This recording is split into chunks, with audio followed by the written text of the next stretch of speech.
നടക്കുമ്പോൾ Congress screening committee ഇന്ന് തിരുവനന്തപുരത്ത് നടക്കും. AICC ജനറൽ സെക്രട്ടറി ദീപാദാസ് മുൻഷിയുടെ സാന്നിധ്യത്തിൽ സ്ക്രീനിംഗ് കമ്മിറ്റി അംഗങ്ങളായ ഹരീഷ് ചൌധരി, വിശ്വജിത് കദം എന്നിവരും പങ്കെടുക്കും. ലോക്സഭാ തെരഞ്ഞെടുപ്പിലെ കോൺഗ്രസ് സ്ഥാനാർത്ഥി നിർണയത്തിന് മുന്നോടിയായുള്ള സ്ക്രീനിംഗ് കമ്മിറ്റി യോഗമാണ് ഇന്ന് തിരുവനന്തപുരത്ത് ചേരുന്നത്.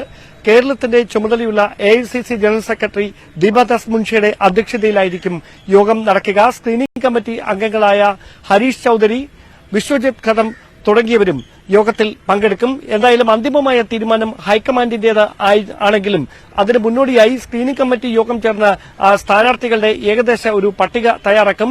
നിലവിലെ സാഹചര്യത്തിൽ സിറ്റിംഗ് എംപിമാർ തന്നെ മത്സരിക്കണമെന്ന നിർദ്ദേശം നേരത്തെ ഹൈക്കമാൻഡ് മുമ്പോട്ട് വച്ചിരുന്നു. പക്ഷേ ഇടതുപക്ഷ സ്ഥാനാർത്ഥികൾ കരുത്തരാണെന്നും പരിചയസമ്പന്നരായ നേതാക്കളെയാണ് മത്സരരംഗത്ത് ഇറക്കിയിരിക്കുന്നതെന്നുള്ള കാര്യങ്ങൾ കൂടി വിലയിരുത്തിയായിരിക്കും കോൺഗ്രസിന്റെ സ്ഥാനാർത്ഥി നിർണയം. അതുകൊണ്ട് തന്നെ സിറ്റിംഗ് എംപിമാർ എന്നതിനപ്പുറത്തേക്ക് ജയസാധ്യതയ്ക്ക് തന്നെ പ്രാധാന്യം നൽകണം സ്ഥാനാർത്ഥി നിർണയത്തിൽ എന്ന ഒരു വിലയിരുത്തലാണ് നേതൃത്വത്തിന്റേത്. അതടക്കമുള്ള കാര്യങ്ങൾ സ്ക്രീനിംഗ് കമ്മിറ്റിയും പരിശോധിക്കും. എന്തായാലും സിറ്റിംഗ് എംപിമാർക്ക് തന്നെയാണ് മുൻതൂക്കം മത്സര രംഗത്ത് എന്ന പൊതുവിലയിരുത്തലുകളാണ് ഇപ്പോൾ ഉണ്ടായിക്കൊണ്ടിരിക്കുന്നത്.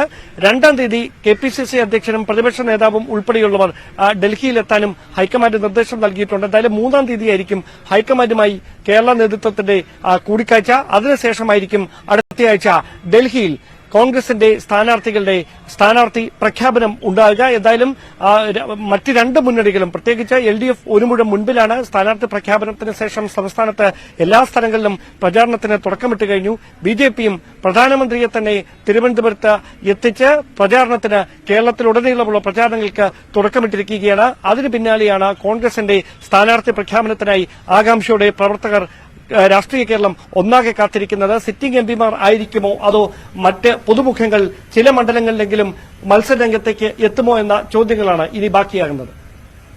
ഡാൻ കുര്യന്റെ റിപ്പോർട്ടാണ് കണ്ടത്. BJPയുടെ കേന്ദ്ര